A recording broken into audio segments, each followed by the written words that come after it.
नमस्कार मेरे प्यारे दोस्तों, आप सभी का ज्ञानपुरम क्लासेस में स्वागत है। आइए आज हम रासो साहित्य का अध्ययन करते हैं। टॉपिक है आज रासो साहित्य। अगर आपसे एक प्रश्न पूछा जाए कि रासो साहित्य का विवरण रामचंद्र शुक्ल ने किस प्रकरण में दिया है तो आप क्या बताएंगे? तो आपको पता है प्रकरण 3 में यानी प्रकरण 3 में रामचंद्र शुक्ल ने किसका विवरण दिया है? रासो साहित्य का। इस बात को समझ रहे होंगे। और अगर आपसे कहा जाए कि प्रकरण 3 में रासो साहित्य को किसके अंतर्गत रखते हैं तो आप बताएंगे देशी भाषा काव्य यानी देश भाषा काव्य के अंतर्गत रखते हैं रामचंद्र शुक्ल। किसको? रासो साहित्य को। अब तो गलती नहीं करेंगे इस बात को कि अगर आपसे प्रश्न पूछा जाए कि रामचंद्र शुक्ल किस प्रकरण के अंतर्गत रखते हैं रासो साहित्य को, तो प्रकरण 3 में, और उसका नाम क्या दिए हैं वो? देश भाषा काव्य। बात समझ में आ गई। अब चलिए इसके बारे में थोड़ा अध्ययन किया जाए अच्छे से। तो ध्यान देते हैं, अगर हम देखें रासो साहित्य में ये संपूर्ण रचनाएं जो हैं एग्जाम में बराबर पूछी जाती हैं। अगर 9 रचनाओं को अगर आप अच्छे से इसके रचनाकार और रचना को याद कर लेंगे तो समझिएगा यहाँ से आने वाले प्रश्न गलत नहीं होंगे। इस बात को समझ रहे होंगे अच्छे से। तो चलिएगा क्रमशः देखा जाए। पहली रचना यहाँ देखी जा रही है खुमाण रासो। रामचंद्र शुक्ल इसे 9वीं शताब्दी की रचना बताते हैं। और इसके रचनाकार कौन है? दलपति विजय। यानी कौन है? दलपति विजय। और रचना का क्या नाम है? खुमाण रासो। अच्छा, यहाँ रासो और रास साहित्य इसके पहले यानी पिछले वीडियो में बताया गया है, तो ध्यान देना। उस रास साहित्य यानी रास और रासो में अंतर है। यह रासो साहित्य अलग ढंग की रचना है, ठीक है ना। और एक कैसी रचना है? प्रबंध काव्य, ठीक है ना। अच्छा, अगर आपसे प्रबंध काव्य यहाँ आपके सामने आया, अगर आपसे पूछा जाए प्रबंध काव्य के मुख्य कितने भेद होते हैं यानी कौन कौन भेद हैं, तो क्या बता पाएंगे? बताइएगा। चलिएगा, अगर आपसे एक प्रश्न और इसी से बन जाता है कि अगर आपसे कहा है ऐन्द्रिय माध्यम के आधार पर काव्य के कितने भेद होते हैं? ऐन्द्रिय माध्यम, तो ऐन्द्रिय माध्यम इंद्रियों के माध्यम के आधार पर देखना है आपको। तो ध्यान देना है, ऐन्द्रिय माध्यम से कहा जाए ऐन्द्रिय माने इंद्रिय से समझेंगे। ऐन्द्रिय माध्यम के आधार पर काव्य के कितने भेद बताएंगे तो आप बताएंगे 2। पता है कौन कौन? कौन कौन 2 काव्य आएंगे? एक होगा आपका श्रव्य काव्य यानी श्रव्य काव्य, और एक होगा दृश्य काव्य। आप इसे इंटरमीडिएट में पढ़े होंगे बहुत अच्छे से कि आप श्रव्य काव्य और दृश्य काव्य। श्रव्य काव्य के कितने भेद होते हैं मुख्यतः? अगर आपसे कहा जाए श्रव्य काव्य के कितने भेद होते हैं, श्रव्य काव्य में कौन कौन आते हैं, तो आप क्या बताएंगे? प्रबंध काव्य और मुक्तक काव्य। एक होता है प्रबंध काव्य और एक होता है मुक्तक काव्य। ये पता है, आप लोग पढ़े होंगे। ये 9, 10, 11, 12 में भी लगा होता है, यानी वो बच्चे अच्छे से ध्यान देते हैं। अब प्रबंध काव्य के कितने भेद होते हैं? 2 भेद। कौन कौन? एक होता है महाकाव्य और एक होता है देखिएगा ये महाकाव्य, और दूसरा होता है खंड काव्य। खंड काव्य। अब इसको समझ गए होंगे, यही यहाँ पर लिखा गया है प्रबंध काव्य। बात कुछ समझ में आई? यानी आपसे पूछा जाए ऐन्द्रिय माध्यम के आधार पर या वैसे काव्य के सामान्यतः कितने भेद होते हैं, तो ज्यादातर आप यही बताते हैं काव्य के 2 भेद होते हैं। कौन कौन? एक श्रव्य काव्य और दूसरा दृश्य काव्य। श्रव्य काव्य और दृश्य काव्य जिन काव्यों को हम श्रवण करते हैं, सुनते हैं इत्यादि बातें पढ़कर, या जो उसे कहा जाएगा श्रव्य। और जिन काव्य का अध्ययन हम देखकर करते हैं, जैसे नाटक, एकांकी इत्यादि हुआ, इनको हम क्या कहते हैं? दृश्य काव्य। अब श्रव्य काव्य के कितने भेद? 2 भेद। कौन कौन? प्रबंध काव्य और मुक्तक काव्य। प्रबंध का मतलब विशेष रूप से जो बधी हुई रचना होती है, नियम में व्यवस्थित होती है। और मुक्तक में, अच्छा, मुक्तक रचना में हिंदी में मुक्तक रचना करने वाले प्रथम कवि का क्या नाम है? कमेंट बॉक्स में कमेंट करके जरूर बताइएगा। और कहा जाए प्रबंध काव्य, तो प्रबंध काव्य के 2 भेद। कौन कौन? महाकाव्य और खंड काव्य। अच्छा, हिंदी का प्रथम महाकाव्य किसे कहा जाता है और हिंदी का प्रथम महाकवि किसे माना गया है, इसे भी आप बताइएगा। तो महाकाव्य और खंड काव्य के 2 खंड काव्य का नाम लिखिएगा। चलेगा, इतनी बातें आपको बता दे रहे केवल इसके वजह से। यानी प्रबंध काव्य, तो प्रबंध काव्य समझ गए, एक कैसा काव्य है? श्रव्य काव्य में आ गया। अब ध्यान देना, इसमें रस कौन सा है, किसमें, खुमाड़ रासों में। खुमाड़ रासों के रचनाकार कौन है, देखिए लिखा गया दलपति विजय। इसमें किस रस का प्रयोग है, वीर रस। अच्छा, वीर रस किसे कहते हैं, वीर रस के कितने भेद होते हैं बताइएगा, वीर रस के कितने भेद होते हैं, 4 भेद। कौन कौन, युद्धवीर, दानवीर, दयावीर, धर्मवीर। युद्धवीर, दानवीर, दयावीर, धर्मवीर। तो बात समझ गए होंगे। और एक खास बात है, इसमें राजस्थानी भाषा का प्रयोग हुआ है। किसमें, खुमाड़ रासों में राजस्थानी भाषा का प्रयोग हुआ है। तो राजस्थानी भाषा समझ गए होंगे। राजस्थानी भाषा के भी भेद है ना, कौन कौन है बताइएगा, चलेगा आगे देखा जाए। तो इतनी बात क्लियर हो गई आपको कि रासो साहित्य में अगर हम देखें, रासो साहित्य में तो खुमाड़ रासो, रचनाकार दलपति विजय, काव्य रूप कैसा है, प्रबंध काव्य, कौन सा रस प्रधान है यानी मुख्य है, वीर रस, और विशेष में राजस्थानी भाषा और प्रबंध काव्य के बारे में आपको बता दिया गया है। कोई दिक्कत नहीं होनी चाहिए अब ना। आइए अगली रचना पर देखा जाए। अगली रचना बीसल देव रासो। बीसल देव रासो के बारे में आप जानते हैं। बीसल देव देखिए बा है और इसके रचनाकार है नरपति। तो नरपति माने क्या होता है, नरपति किसका पर्यायवाची है बताइएगा, नरपति नाल।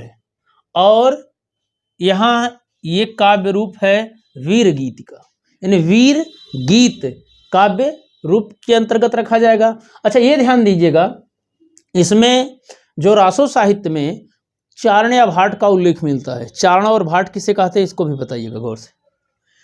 इसमें प्रमुख रस जो है श्रृंगार रस। अच्छा, श्रृंगार रस किसे कहते हैं, श्रृंगार का क्या अर्थ होता है। श्रृंगार देखिएगा वर्तनी कई बार पूछी गई है, कुछ लोग गलती बस ऐसे श्रृंगार लिख देते हैं, कुछ पुस्तकों में भी छपा है, एक यहाँ बनाते हैं, एक यहाँ बनाते, एक यहाँ बनाकर ऐसे, तो यह श्रृंगार गलत हो जाएगा। गलत नहीं लिखना है। श्रृंगार में ये वाला जो रा है इसको हटा कर रखेंगे तभी शुद्ध होगा। कई बार वर्तनी पूछी गई, श्रृंगार शुद्ध लिखिएगा, ठीक ना। हाँ, ब्यूटी पार्लर वाला जाएंगे ज़्यादा, वहाँ देखेंगे तो ज़्यादा यही वाला मिलता, तो ये वाला गलत हो जाएगा, रा और ऐसे बनाएंगे। आपको श्रृंगार, ये यहाँ पर री है, यहाँ पर रा नहीं आना चाहिए। बात समझ गए होंगे। तो श्रृंगार, श्रृंगार रस किसे कहते हैं, श्रृंगार के कितने भेद होते हैं बताइएगा, पढ़े हैं ना, कौन कौन, संयोग श्रृंगार और वियोग श्रृंगार। वियोग श्रृंगार का दूसरा नाम क्या है, कौन सा, विप्रलम्ब श्रृंगार। हाँ, विप्रलम्ब चलेगा। अब देखिएगा बीसल देव रासो के बारे में क्या प्रमुख बातें जो एग्जाम में पूछी गई हैं वो क्या है। शुक्ल ने, यानी शुक्ल माने रामचंद्र शुक्ल समझिएगा, ज्यादा जगह ना ले इसलिए शार्ट में लिख दी है ना, बात समझ रहे हैं। शुक्ल यानी रामचंद्र शुक्ल ने वीर काव्य परंपरा का प्रथम ग्रंथ माना है। यानी रामचंद्र शुक्ल जो है इसको बीसल देव रासो को, यहाँ देखिएगा, वीर काव्य परंपरा का प्रथम क्या माना है, ग्रंथ माना है। आगे देखिएगा, हिंदी में सर्वप्रथम 12 मासा का वर्णन इसमें मिलता है। यानी अगर आपसे कहा जाए हिंदी में सर्वप्रथम 12 मासा का वर्णन यानी 12 महीने का वर्णन किस पुस्तक में मिलता है या किस रचना में मिलता है, तो आप क्या बताएंगे, बीसल देव रासो। अच्छा, कुछ लोग 12 मासा नहीं समझ पा रहे होंगे, यानी 12 महीने का वर्णन। अब 12 महीने में कैसे वर्णन किया गया है, आप इंटर में पढ़े होंगे, नागमती वियोग खंड वियोग वर्णन पढ़े हैं ना, उसमें देखे होंगे रचना में जो रतन सेन है वो पद्मावती की खोज में या पद्मावती के लिए निकल जाता है जोगी का वेश बनाकर, और जो उसकी पत्नी नागमती है वो 12 मास कैसे बिताती है उसका जिक्र किया गया है 12 महीने। तो आप पढ़े होंगे पंक्ति, और वो संदेशा भी भेजती है, पीयूषो कहूँ सदेशड़ा, हे भौरा हे काग, ते धन विरह जरी मुई, तही के धुआं हमें लाग। ये कहाँ की पंक्ति है, पद्मावत की। पद्मावत पर मूवी भी बनी है, तो पद्मावत का नायक कौन है, नायिका कौन है, ये पता ही होगा आप लोग को। और मूवी जब बनी है तो इस पर कोई डाउट तो नहीं होनी चाहिए आपको ना, चलेगा। तो हिंदी में जैसे वहाँ 12 मासा का वर्णन है तो भक्ति काल की रचना आती है, लेकिन आदि काल देखिए, स्टार्टिंग जहाँ से हिंदी हो रही है वहाँ से अगर बातें आए, अगर आपसे पूछा जाए कि 12 मासा का वर्णन सर्वप्रथम किस पुस्तक में मिलता है, तो आप बताएंगे बीसल देव रासो में। यहाँ ध्यान देना है, यह पुस्तक 4 खंडों में विभक्त है। कौन, बीसल देव रासो। और 4 खंड कौन कौन है ये जानते हैं। जैसे पहले खंड में समझिएगा इसमें क्या वर्णन मिलता है। अगर इसमें कहा जाए पहले खंड में मालवा के भोज परमार की पुत्री राजमती से सांभर के बीसल देव का विवाह। अब ध्यान देना, आपको मैप के माध्यम से थोड़ा बताएं, आप इसको अच्छे से समझेंगे, ध्यान दीजिएगा। देखिएगा मालवा कहां पड़ता है जानते होंगे, स्टोरी यही है। ये देखिएगा आप, राजस्थान है और ये मध्य प्रदेश है और ये उड़ीसा है, यानी ओडिशा वर्तमान में कहा जा रहा है। तो ध्यान देना है, मालवा कहाँ, मध्य प्रदेश में, और सांभर का मतलब यहाँ चित्तौड़ से शादी हो रही है, यानी राजमती यहाँ की है और कहाँ का, बीसल देव यहाँ का। और यहाँ से बताया जाता है ये रूठ कर इससे चला जाता है उड़ीसा। किससे, राजमती से। रूठ माने नाराज होकर, भाई समझ रहे होंगे ना। तो यहाँ से रूठ कर देखिएगा कितने राज्य को क्रॉस कर जा रहा है। यहाँ से राजस्थान से मध्य प्रदेश, छत्तीसगढ़, यानी मध्य प्रदेश से छत्तीसगढ़ अलग हुआ है तो उड़ीसा चला गया। उड़ीसा जानते होंगे, सुभाष चंद्र बोस उधर ही ना, कहाँ के हैं, ध्यान दीजिएगा। अब समझिएगा कि यहां से रूठ कर यहां चला जा रहा है। अब 12 महीना नहीं आता, नहीं 1 वर्ष, उसी पर 12 मासा का वर्णन इस पुस्तक में मिलता है। बात समझ गए होंगे, इस मैप को समझ रहे होंगे ना। तो यहां से देखिएगा यही का वर्णन है। अब चलिए आगे देखा जाए। तो मैं जो आपको बातें बता रहा था, इसमें जो वर्णन मिलता है, वर्णन क्या मिल रहा है कि खंड जो पहला है, मालवा के भोज परमार की पुत्री राजमती, यानी राजमती किसकी पुत्री है, भोज परमार की पुत्री है, जो मालवा के शासक हैं, उनकी पुत्री का सांभर के बीसल देव से विवाह होना। और दूसरा जो खंड है, बीसल देव का राजमती से रूठ कर उड़ीसा की ओर प्रस्थान करना। हमने अभी बताया कि जो बीसल देव का राजमती से रूठकर उड़ीसा की ओर प्रस्थान करना और 1 वर्ष रहना, यानी 12 महीने, 1 वर्ष में 12 महीने होते हैं, पता ही होगा। और ये दूसरा खंड हो गया। तीसरे खंड में राजमती का विरह वर्णन और बीसल देव का उड़ीसा से लौटना, यानी जो 12 महीने का वर्णन, विरह वर्णन है, किस खंड में है, तीसरे खंड में है। और बीसल देव जो है वो उड़ीसा से लौटता है। और चौथे खंड में भोज का अपनी पुत्री को अपने घर लिवा ले जाना, यानी वो कहाँ लिवा के चले जाते हैं, मालवा। फिर ध्यान देना है, बीसल देव का वहां जाकर राजमती को फिर चित्तौड़ लाना, यानी राजमती को बीसल देव कहाँ लाता है, चित्तौड़। चित्तौड़ कहाँ है, राजस्थान में। बात समझ गए होंगे। तो इसमें यही वर्णन है 4 खंडों में। बताने की कोई दिक्कत नहीं, बात अच्छे से समझ गए। एक एक को अच्छे से समझिएगा, अगर यहाँ से समझ गए तो कोई दिक्कत नहीं। अगली देखिएगा, बहुत चर्चित रचना है पृथ्वीराज रासो। पृथ्वीराज रासो किसकी रचना है, चंद बरदाई। चंद बरदाई। तो चंद बरदाई पृथ्वीराज के बारे में जानते होंगे आप कुछ बातें। और एक कैसी रचना है, प्रबंध काव्य। अभी काव्य के बारे में उन्होंने बताया। और प्रबंध काव्य में देखिएगा लिखा गया महाकाव्य। और महाकाव्य है तो अभी तक महाकाव्य आप कहीं नहीं पढ़े हैं हिंदी में, तो ध्यान देना, इसी को हिंदी का प्रथम महाकाव्य कहा जाता है। किसको, पृथ्वीराज रासो को। और चंद बरदाई को हिंदी का प्रथम महाकवि माना जाता है। अब आप डाउट नहीं होंगे ना, इसे आप समझिएगा, हिंदी का प्रथम महाकाव्य नोट कर लीजिएगा आप लोग। और इन्हें प्रथम महाकवि, अब हिंदी का प्रथम कवि सराहपा को माना जाता है। ध्यान में कंफ्यूज नहीं होना आपको, उन्हें प्रथम कवि माना जाता है, लेकिन प्रथम महाकवि कहा जाएगा तो किसको बताएंगे, चंद बरदाई को। और ध्यान देना है, पृथ्वीराज रासो कैसी रचना है, प्रबंध काव्य है।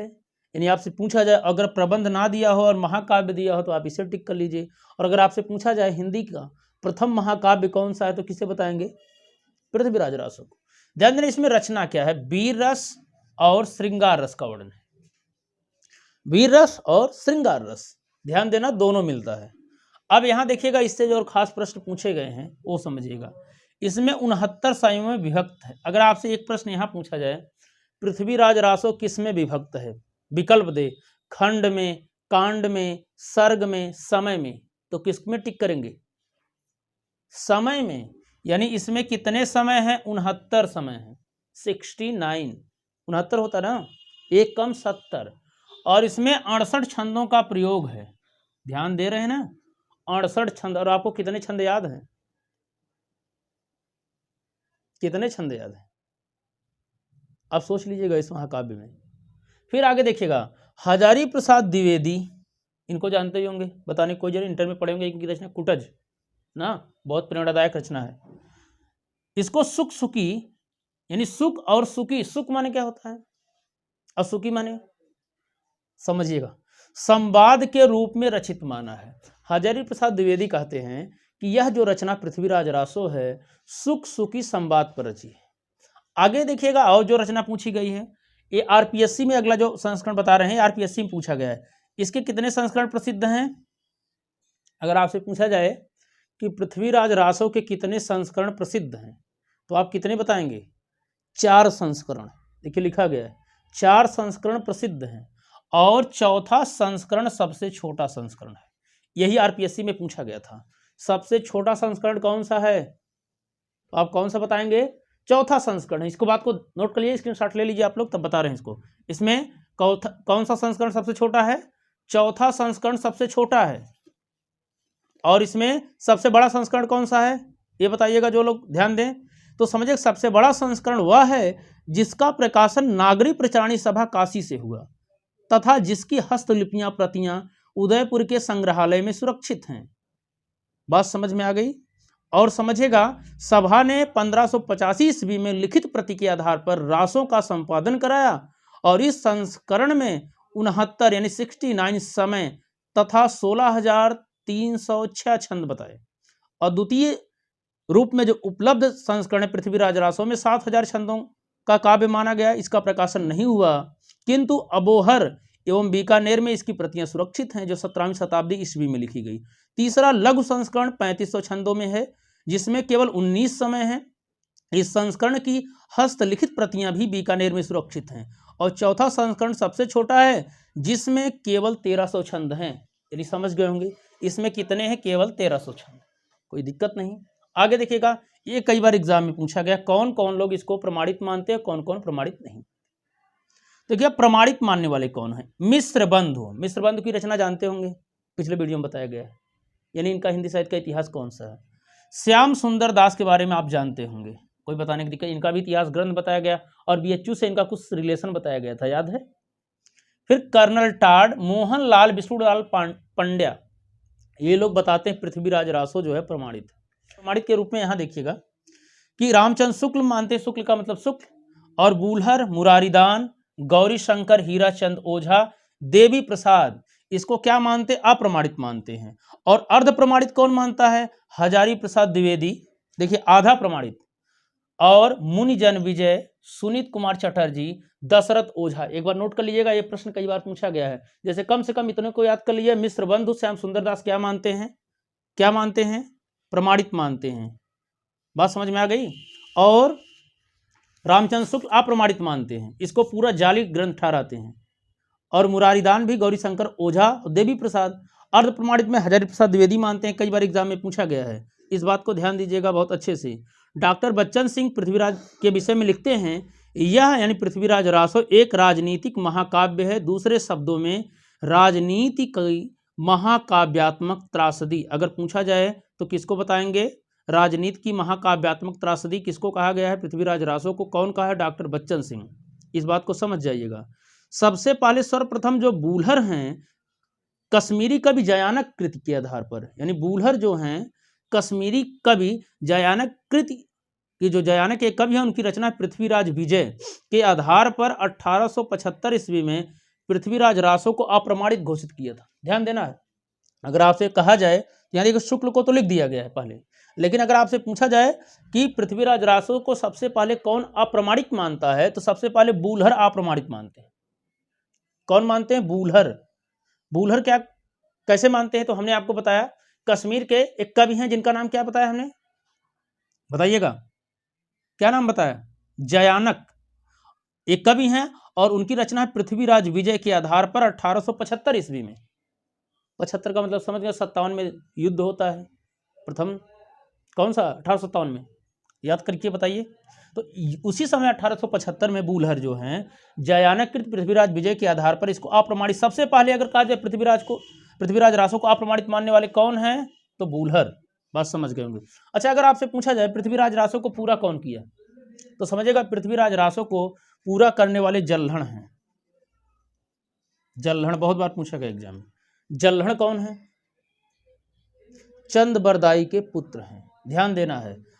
एक प्रश्न और बनता है, कई बार कुछ लोग पूछते पृथ्वीराज में कौन सी भाषा है, तो भाषा नहीं शैली विकल्प में देता, कुछ लोग शैली को, डिंगल पिंगल दोनों का प्रयोग है, लेकिन कुछ लोग डिंगल मानते हैं, कुछ लोग पिंगल मानते हैं। जैसे ज्यादातर लोग मानने वाले डिंगल हैं, डिंगल शैली में, डींगने वाली राजस्थान से प्रभावित है ना, और पिंगल शैली। अब इसमें जो हजारी प्रसाद द्विवेदी वो बताते हैं कि इसमें दोनों कैसे हैं, जहां वीरता का वर्णन है वहां डिंगल शैली, पिंगल में ब्रज भाषा का मेल होता है तो पिंगल शैली का प्रयोग है, और जहां वीरता का वर्णन वहां डिंगल शैली का प्रयोग है। तो ये ध्यान देना, डिंगल पिंगल दोनों का मिल जाता है, लेकिन कुछ लोग इसको डिंगल मानते हैं और कुछ लोग पिंगल मानते हैं। अब जैसे डॉक्टर बच्चन सिंह को पढ़ेंगे तो दूसरा मानते हैं, और आप नगेंद्र को पढ़ेंगे तो ये दूसरी चीज मानते हैं। बात समझिएगा। तो इस बात पर ये बातें आती, आप अगर पुस्तक देखेंगे तो आपको बातें आएंगी। फिर भी कमेंट बॉक्स में कमेंट करके बताइएगा, फिर उसी में उत्तर आपको दिया जाएगा, स्पष्ट रूप से, ज़्यादा लंबा ना हो जाए। थोड़ा पृथ्वीराज चौहान के बारे में आप क्या जानते हैं, इसको भी कमेंट बॉक्स में कमेंट करके बताइएगा। पृथ्वीराज चौहान के क्या कहा जाता है, किस नाम से और संबोधित कहा जाता है, किया जाता है, आप बताइएगा। राय पिथौरा किसे कहा जाता है, पृथ्वीराज चौहान का शासनकाल कब से कब तक रहा है, और पृथ्वीराज ने किससे युद्ध किया, मोहम्मद गोरी से ना। कौन सा युद्ध लड़े हैं, 2, तराइन का प्रथम और द्वितीय। तो अब समझिएगा, उसी में थोड़ा इनके बारे में समझ लीजिएगा, जो इस पुस्तक में उल्लेख मिलता है।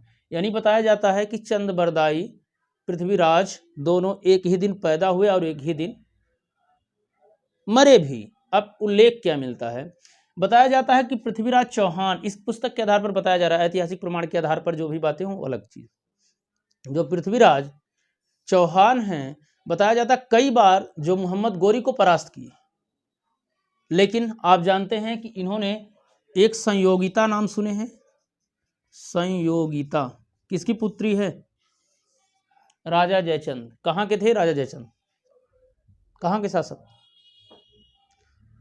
इन पर लांछन लगता है घात करने वाले व्यक्ति के रूप में, एक तरीके से कुख्यात है, विख्यात तो नहीं कह सकते। इसलिए कई बार कुछ लोग कहते हैं हमारे देश में जयचंदों की कमी नहीं, जयचंदों माने विश्वासघाती। बात समझ रहे हैं। तो बताया जाता है स्टोरी क्या आती है, इस संयोगिता की स्टोरी को समझ लीजिएगा। बताया जा रहा है कि संयोगिता पृथ्वीराज से प्रेम करती थी, ठीक, और जो जयचंद हैं वो पृथ्वीराज से जलते थे। अब स्टोरी काफी लंबी होती है, शार्ट में आपसे बताया जा रहा है।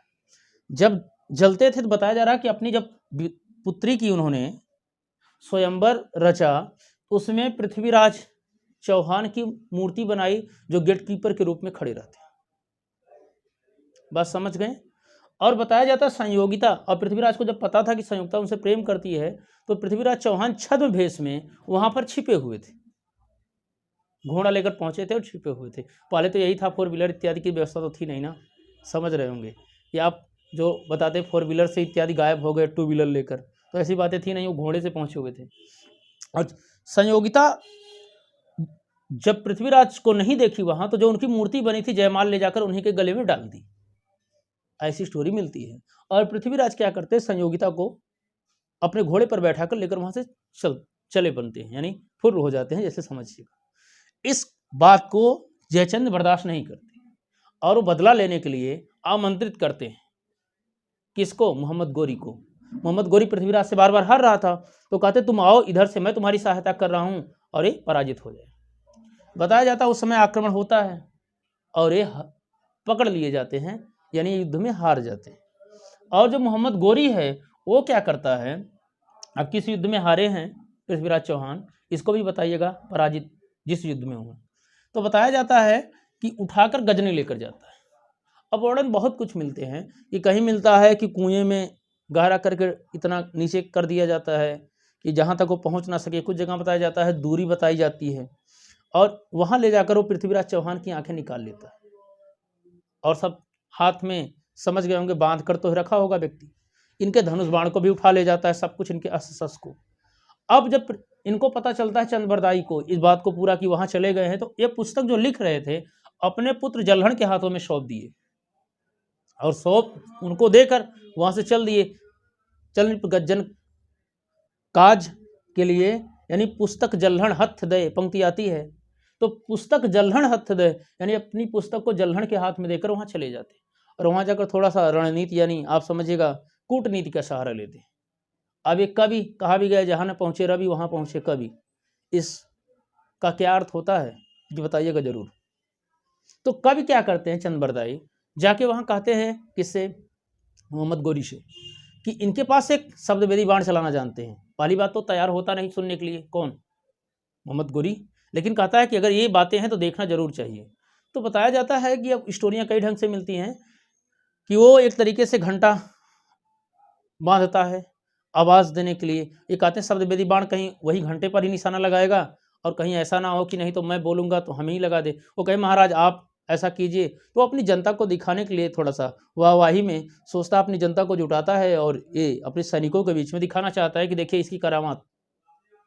तो बताया जाता है कि उनको जब धनुष बाण दिया जाता है पृथ्वीराज चौहान को, तो पहले फेंक देते क्योंकि उनका धनुष बाण नहीं दिया गया था।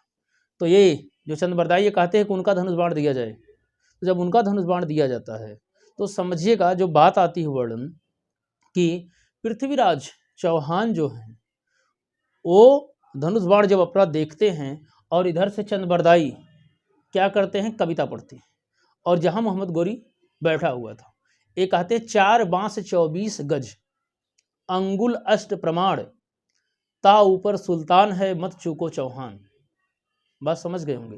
कह रहे 4 बांस 24 गज, 4 बांस की दूरी। अब कवि देखिए, कवि अपनी कविता की भाषा में लिख रहा है, बोल रहा है 4 बांस 24 गज, यानी कवि अपनी कविता की भाषा में बोला कि 4 बांस की दूरी और 24 गज अंगुल अष्ट प्रमाण, ता ऊपर सुल्तान है मत चूको चौहान। और बताया जाता है पृथ्वीराज चौहान क्या करते हैं, तुरंत निशाना साधते हैं और मोहम्मद गोरी का वध कर देते हैं।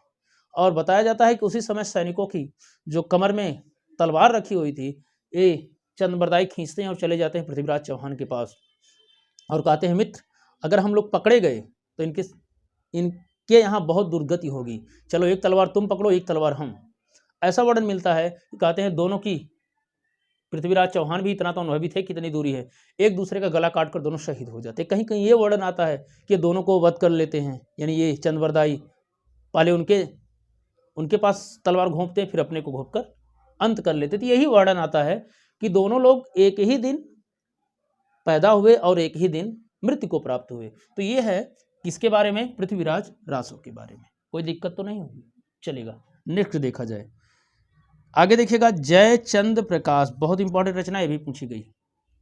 इसके रचनाकार हैं भट्ट केदार। अच्छा, इन्हीं को कहीं कहीं केदार भट्ट लिखा मिलता है, कंफ्यूज मत होइएगा कुछ पुस्तकों में। ये पुस्तक में रामचंद्र शुक्ल के अनुसार लिखा गया, भट्ट केदार उन्हीं के अनुसार में दिया। ये प्रबंध काव्य और ये भी महाकाव्य के अंतर्गत आता है। इसमें वीर रस प्रधान है, ये ध्यान दीजिएगा, अनुपलब्ध है, यानी ये अप्राप्य है, यानी प्राप्य पुस्तक नहीं है, मतलब मिली नहीं है। लेकिन कहाँ उल्लेख मिलता है, सिंघायच दयाल दास कृत रचना है, राठौड़ यानी राठौड़ रिख्यात में उल्लेख मिलता है, ये रचना का नाम है। ठीक है ना, आप समझिएगा। आगे देखिएगा, अगली रचना है तो इसके बारे में जानेंगे। अब इसके बारे में जयचंद प्रकाश के बारे में ध्यान दीजिए। यहां देखिएगा पृथ्वीराज रासो के पृथ्वीराज के बारे में लिखा, यहाँ जयचंद प्रकाश का मतलब जयचंद के बारे में लिखा गया। तो एक बार इसको नोट कर लीजिएगा, फिर आपको बातें बताई जा रही हैं, ठीक है ना। एक बार नोट कर लीजिएगा, एक बार नोट कर लीजिए। तो और आगे देखा जाए, अगली रचना है देखिएगा जय मयंक जस चंद्रिका, ये भी कई बार पूछी गई है। इसके रचनाकार है मधुकर कवि, कहीं कहीं मधुकर भट्ट भी लिखा मिलता है। इस बारे में भी बहुत ध्यान दीजिएगा आराम से। यह भी प्रबंध काव्य के अंतर्गत महाकाव्य में देखा जाता है। रस क्लियर नहीं है, ये भी अनुपलब्ध है, मतलब ये भी मिला नहीं है, अप्राप्य है। आगे देखा जाए परमाल रासो, बहुत चर्चित रचना है, जिसके रचनाकार जगनिक हैं। यह वीर गीत है और वीर रस प्रमुख है। और जो परमाल रासो है इसी को आल्लखंड के नाम से जाना जाता है, यानी आल्लखंड इसका हिस्सा है। परमाल रासो के बारे में क्या जानते हैं बताइए। जगनिक इसके रचनाकार है ना, तो परमाल रासो जो है इसको आल्लखंड के नाम से जाना जाता है। तो ये ध्यान दीजिएगा, इसमें महोबा के 2 देश प्रसिद्ध वीरों आल्हा उदल का वर्णन है, यहाँ दिखा गया है। वो कहाँ के थे, महोबा की। महोबा कहाँ पड़ता है बताइएगा, उत्तर प्रदेश में है ना। आल्हा उदल के वीर चरित्र का विस्तृत वर्णन है इसमें। ध्यान दीजिए, आल्हा अगर आपसे कहा जाए कब गाया जाता तो आप बताएं किस ऋतु में, बरसात ऋतु में, कई बार एग्जाम में पूछा गया है। और ये उत्तर प्रदेश के पूर्वांचल, बैसवाड़ा और बुंदेलखंड में गाया जाता है, ध्यान देना है। आल्हा खंड को सर्वप्रथम, यानी आल्हा खंड को सर्वप्रथम 1865 ईस्वी में फर्रुखाबाद के तत्कालीन कौन, चार्ल्स इलियट ने प्रकाशित कराया था। किसको, आल्हा खंड को। तो अब समझिएगा आल्हा उदल की वीरता किसमें वर्णन है, आपसे पूछा जाए विस्तृत वर्णन परमाल रासों में, और ये बातें आपको बता दिया गया, तो बात समझ गए होंगे। तो परमाल रासों को आल्हखंड में समझ गए, जगनिक इसके रचनाकार हैं। अब नाम से याद है कि जगनिक, ठीक है ना, और वीर गीत है। और यहाँ देखिएगा बताया गया है कि इसको सबसे पहले प्रकाशित कौन कराया है, तो कलेक्टर माने जिलाधीश जानते होंगे, और कौन है उस समय, फर्रुखाबाद के कौन थे, चार्ल्स इलियट, उन्होंने प्रकाशित कराया। अच्छा, एक पंक्ति इसकी प्रसिद्ध है परमाल रासों की, कोई बताएगा, लिखकर बताइएगा, बहुत चर्चित पंक्ति, कई बार एग्जाम में पूछा गया है। 12 बरिस ले कुकर जीवे और 13 ले जो सियार, वर्ष 18 छत्री जीवे आगे जीवन को धिक्कार। पंक्ति कहाँ से ली गई है और रचनाकार कौन है, बस समझ गए होंगे। चलेगा आगे देखा जाए। अगली रचना है रणमल्ल छंद, इसके रचनाकार हैं श्रीधर, और वीर गीत और वीर रस से ओतप्रोत है। अब इसमें किसका वर्णन है, ईडर के राठौर राजा रणमल्ल। अब ईडर कहाँ पड़ता है बताएंगे, ईडर कहाँ पड़ता है, गुजरात में, जाके मैप देखिएगा ईडर वहीं पड़ेगा, बहुत इंपॉर्टेंट बात है जानना। ईडर के राजा राठौर राजा हैं रणमल्ल, तो समझिएगा ईडर, जो लोग नहीं जानते ध्यान दीजिएगा, यहाँ लिखा गया ईडर, ईडर के राठौर राजा क्या, रणमल्ल द्वारा, पाटन कहाँ पड़ता है, वो भी गुजरात में, ठीक है ना, ईडर लिखा गया, गौर से देखिएगा, ईडर के राठौर राजा, ईडर गुजरात में पड़ता है।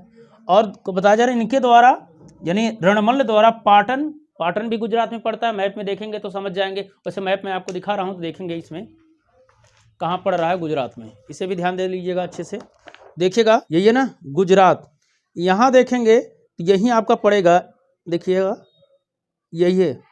तो वैसे आप एक बार मिलान कर लीजिएगा अपना, ईडर कहाँ पड़ रहा है और कहाँ देख रहे हैं ना, यहाँ लिखा गया ईडर और पाटन, तो देखिएगा यहाँ पाटन को कैसे लिखा है, पाटन लिखा गया है, और ईडर कहाँ है, ईडर इधर है। तो अब समझिएगा, बात समझ गए होंगे गौर से। तो इसको समझने के बाद समझिएगा वहाँ के सूबेदार कौन थे, जाफर खां, यानी जफर खां, समझ गए। पर विजय का वर्णन है किसमें, रणमल्ल छंद, आपको बता रहे थे मैप के माध्यम से, आप भूले ना, गुजरात का वर्णन है। फिर देखिएगा अगली रचना है हमीर रासो। हमीर रासो किसकी रचना, सारंगधर की। अब ये जानते होंगे, बताने की कोई जरूरत नहीं, बहुत चर्चित रचना है। अब इसमें कुछ ज्यादा वर्णन आपको पढ़ना नहीं है। फिर देखिए अगली रचना नवी है विजयपाल रासो, एक इसने नल सिंह, और ध्यान देना यहाँ नरपति नाल हैं, इन्हें नल सिंह भाट भी समझिएगा। और ये वीर गीत काव्य रूप है और वीर रस में लिखी गई रचना है, बात समझ गए होंगे। इन 9 रचनाओं को आप याद कर लेंगे, जो 9 रचनाएं हैं यही रासो साहित्य की सबसे प्रसिद्ध हैं और यहीं से प्रश्न बनते हैं, बात समझ गए होंगे। यानी आपको अब देखिए कंफ्यूज मत होइएगा, विजयपाल रासो नल सिंह, और यहाँ बीसल देव रासो नरपति नाल, देखिएगा ये बा से शुरू हो रहा है और ये वा से शुरू हो रहा है, यानी समझिएगा विजय तो नल सिंह भाट, यहाँ नाल लिखा गया है, यहाँ नल लिखा गया, दोनों में कंफ्यूज मत होइएगा। इसे यार ट्रिक करना तो आप बीएन याद कर लीजिएगा, बीएन, ठीक, और इसे क्या करेंगे वीएन, तो एक समझिएगा बीएन और एक वीएन, ठीक। लेकिन यहाँ नरपति हैं, तो जहाँ यन आ रहा है पहले में बी के साथ जब यन आ रहा है तो नरपति समझिएगा, यानी बीसल देव में नरपति हैं और वीएन में करेंगे नल्ल सिंह। इसको जैसे भी आप याद कर लीजिएगा। चलिए आज सरसरी निगाह से एक बार हम फिर से देख लें इसको। देखिएगा रासो साहित्य में सबसे चर्चित रचना में, पाली रचना में हम देखते हैं इधर 9वीं शताब्दी में खुमाण रासो, कहीं कहीं इसको खुमान रासो भी मिल जाता है, जैसे नाकाड़ा, जैसे हम राजस्थान और थोड़ा उत्तर प्रदेश में ध्यान देना होता बोलियों में, जैसे हम कहते हैं राणा और कहीं कहीं राणा, बात समझ गए होंगे, राणा, और जैसे महाराणा प्रताप तो कहीं कहीं राणा को राणा कहा जाता है, वैसे खुमान को खुमाड़ कहा जाएगा। तो खुमाड़ रासो अगर आपसे मिल जाए खुमान रासो तो भी समझिएगा। दलपत विजय रचना बता दिया गया कैसे है। बीसल देव रासो नरपति नाल की रचना है। पृथ्वीराज रासो चंद्रबरदाई की रचना। ध्यान देना है आपको, इसमें थोड़ा सा कई बार प्रश्न पूछा गया है कि पृथ्वीराज रासो की कौन सी शैली है, तो ध्यान देना है आपको।